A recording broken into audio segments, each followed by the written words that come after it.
I waited over 5 years to get tattooed by the world-famous Mowgli, an acclaimed artist who, as it turns out, isn't as scary as you might think. Here's your design. Whoa. To tell you this story, it's best I start at the beginning. In 2018, I emailed London-based tattoo studio Through My Third Eye, as I fell in love with the work by the owner of the studio, Mowgli. Once stumbling upon his work, I became entranced by the geometric lines, the cleanliness of the design, and the storytelling capacity of his work. I now knew what I wanted. The only snag? His waiting list. Years passed while I waited for an appointment that I felt might never come. What if they lost my application? What if the pandemic closed the studio? But finally, one day, an email appeared. I had my appointment.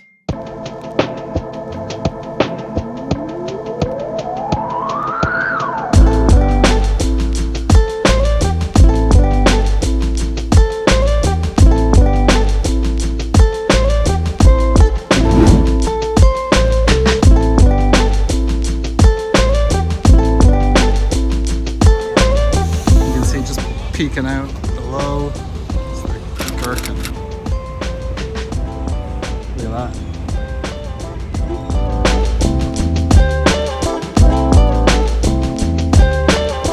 Currently sitting on Tower Bridge, the iconic Tower Bridge, which was constructed in 1894 by Sir Walter Barry, I believe, the engineer. Yeah, this section here, it actually drawbridge is open to allow ferries and whatnot up and down the Thames. I thought this would be a really good spot to maybe record and show you or tell you about the Shard. The Shard being that building. The Shard was constructed in 2012 and the architect was obviously Renzo Piano, who is world famous. He's also done the Pompidou Center in Paris. So the Pompidou Center is our exhibition hall, and it was designed by Renzo Piano. You know him? Yeah, architect. It's kind of a divisive structure in London. Everyone that I've spoken to doesn't really like it that much, but I think it's really beautiful. It has a hotel, restaurants, some luxury apartments, and a viewing deck right at the top, which is really nice. The whole point, or the kind of philosophy for the design of the Shard, was that it was going to be based off of the mast shifts that you can see from all the ships that were here on the River Thames previously.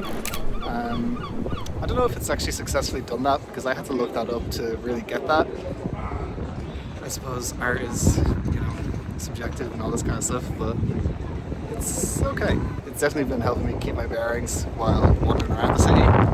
Oh, it is now lashing rain, so I'm gonna go.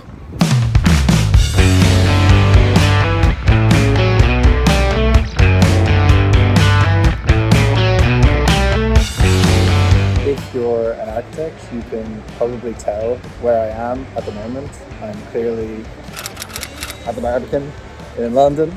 This is a pretty magical experience for me, if I'm being honest. I've always wanted to come see the Barbican.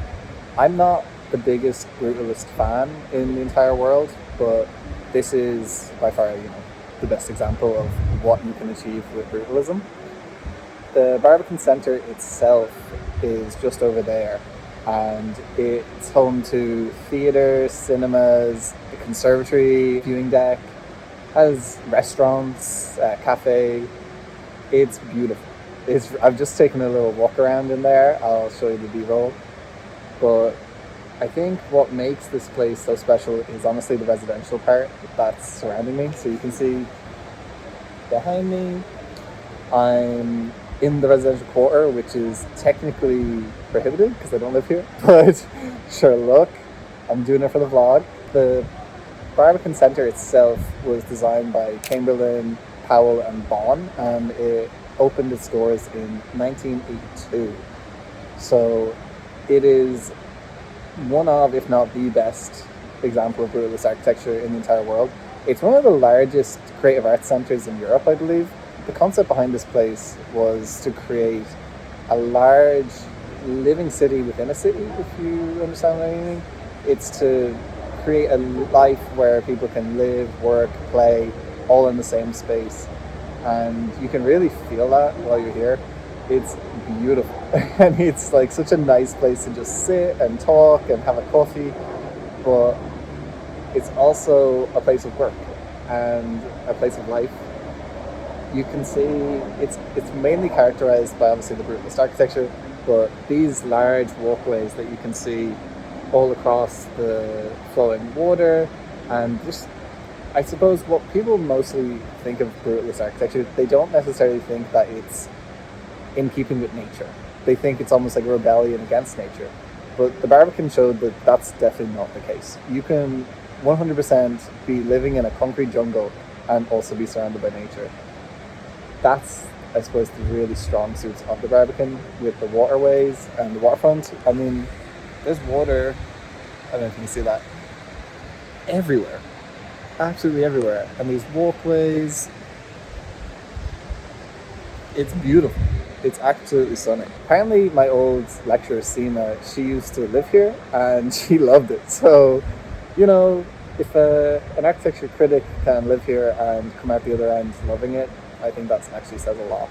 I'd honestly love to move to London, and if I could, this would be such a cool place to live. I mean, to say that you got to live in the Barbican is a flex, especially as an architect.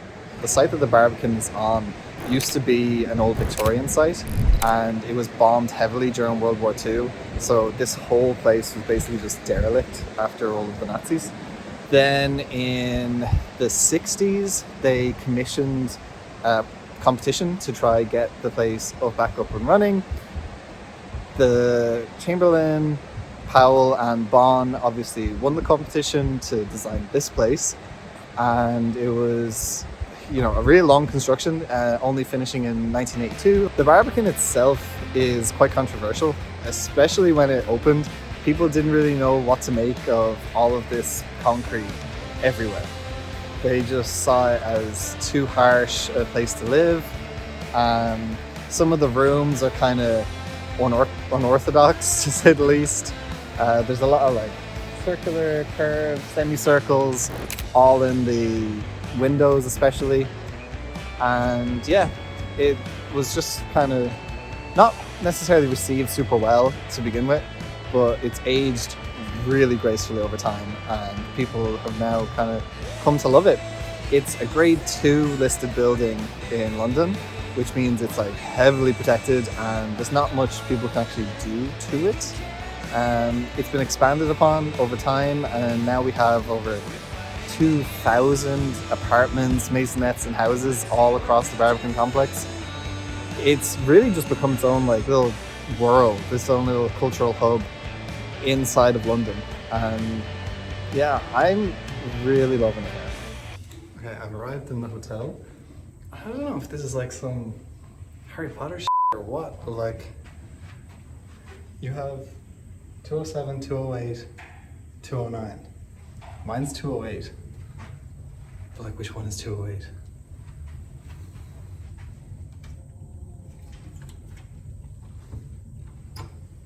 Doesn't work. This one's clearly 209. Am I meant to like tap something and like a door appears or what?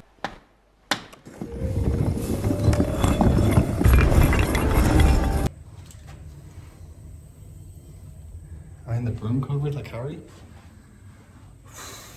I don't know. Okay, crisis averted. I have no idea why they've done this. It's like super simple. You have 201, 203, 204, 205, 206, all of them in this corridor. 207, 208 is through another corridor. Why? Is this just a corridor just for these two rooms? Okay. I mean, it's nice. But yeah, it's actually pretty sweet. The view is quite underwhelming, not gonna lie, but it's something.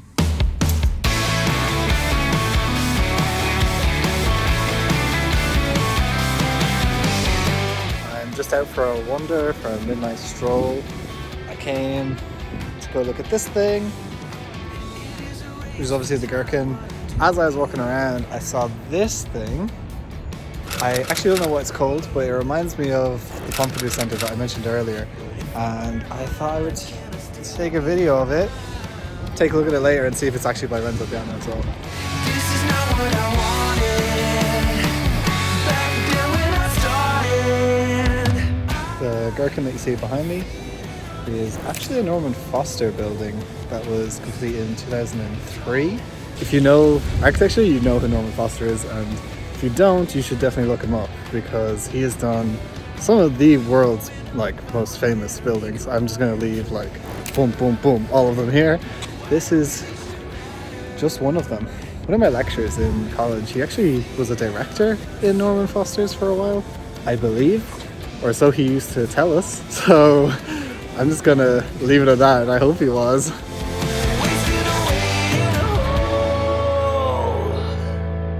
Okay, so while it's really lovely to come over here and see Claire and Sarah and all that kind of stuff, the real reason I'm in London is to get a tattoo.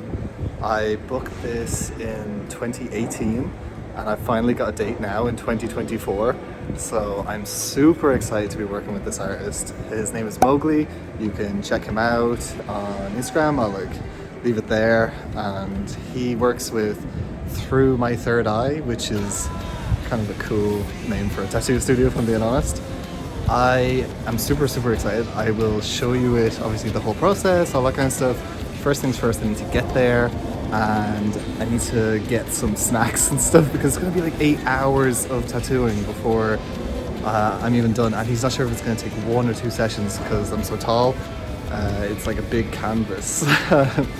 Hopefully it'll be worth it, and yeah, let's go see.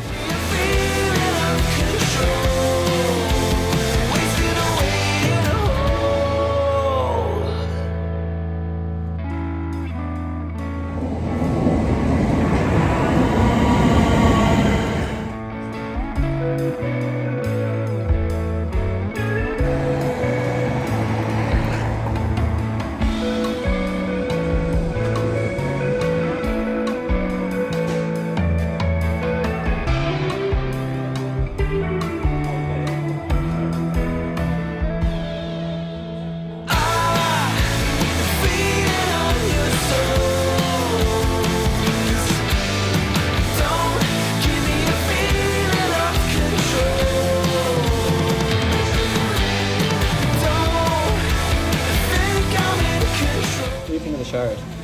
Don't like it. Don't like it? Don't like it. What's wrong with the shard? It looks too unfinished at the top. Okay. That's the part I think That's an interesting take. I don't think it's that great. I don't think it's that interesting to look at. What's the Walkie Talkie building? That's pretty cool.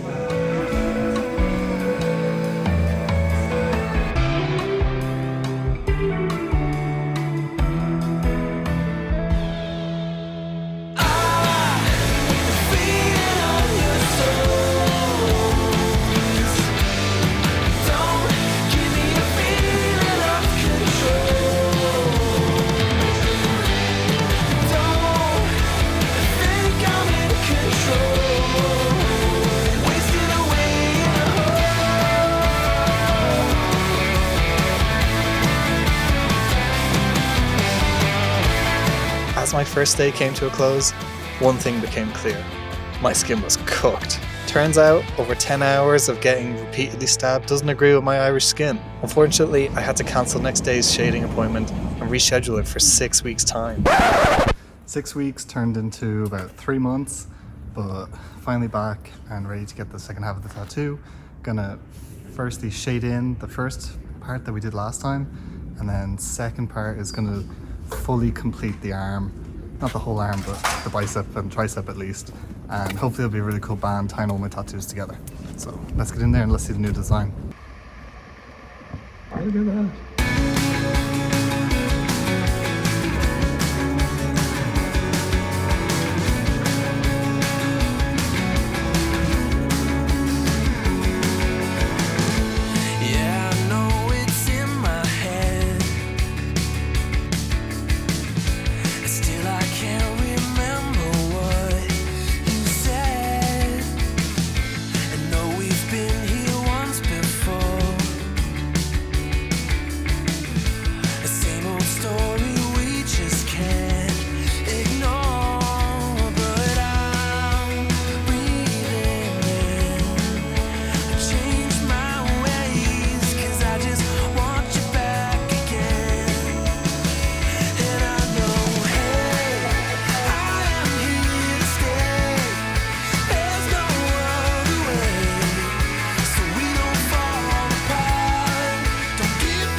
That went really, really well. I'm very, very happy with the design. I think it looks absolutely beautiful. I'm heading home now. It's absolutely lashing. So, trying to head home to my Nana's house tonight because I don't want to take up too much space in Claire and Sarah's house. So, that's where I'm off to now. Can we do this once again? You've already left town, and I don't believe in fairy tales, but hey, I am here to stay. There's no other way, so we don't fall apart. So, this is my... Hi everybody! I should put an English accent on. I don't think what's That's my, and it's the day after the tattoo. My arm is killing me, but it looks great, doesn't it? It looks really good. You need to be closer. It looks really, really good. 10 out of 10. Would recommend. Now you can see how tiny she is. And we're gonna go up there. So I'm finally going to the Sky Garden, which is exactly what I wanted to do. Let's go! And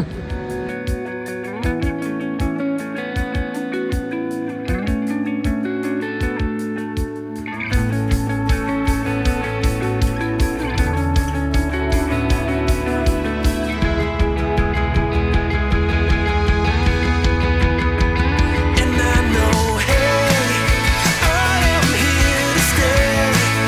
There's no other way. Do you recognize any of the buildings? The London Eye is right here.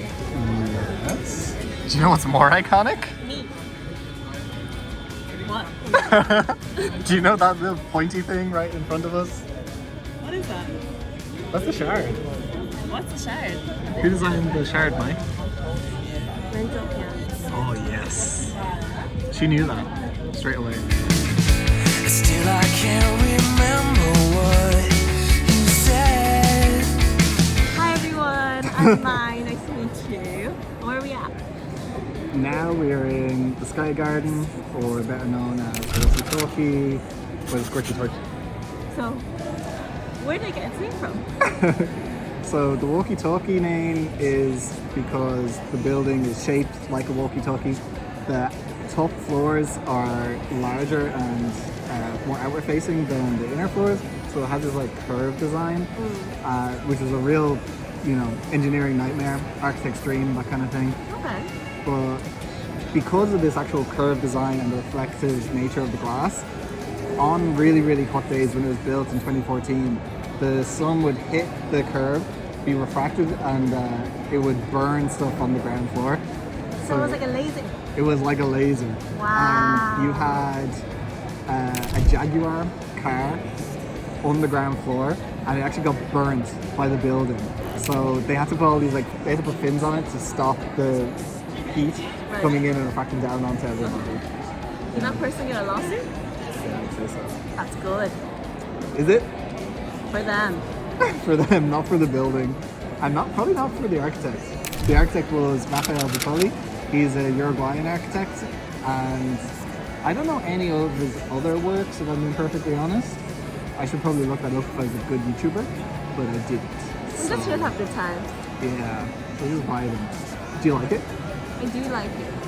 It's very vibey. There's loads of cafes, loads of couches, places to sit. Get drinks up here, get coffee.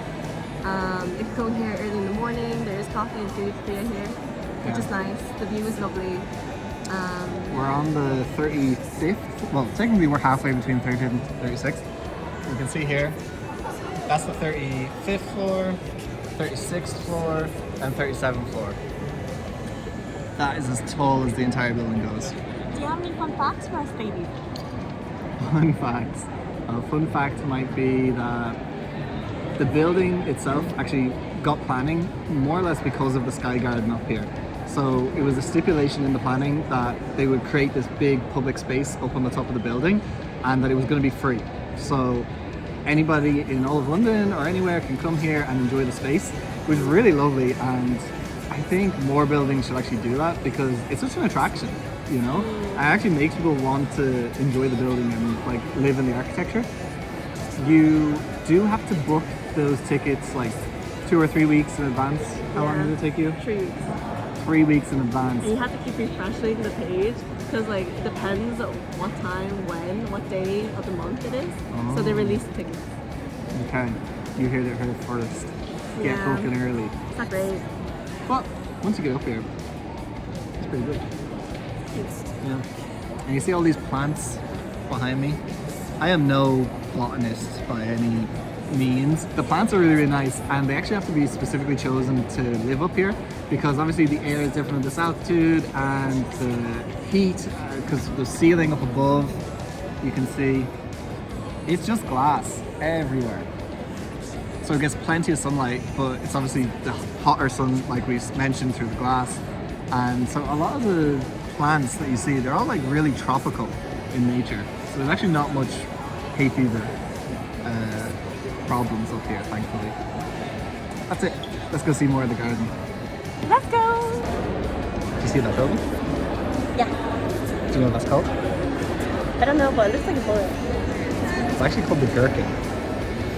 Like the pickle? Pretty much. You can see there's a really beautiful like ribbed space frame design along the whole of the roof. Beautiful. And this here is the top level. This is the 37th floor. Just like 160 meters tall. Something like that. So bright she put out the shades. From the world outside. Where's the difference? It's calling. If we lose it all, can we keep ourselves from falling?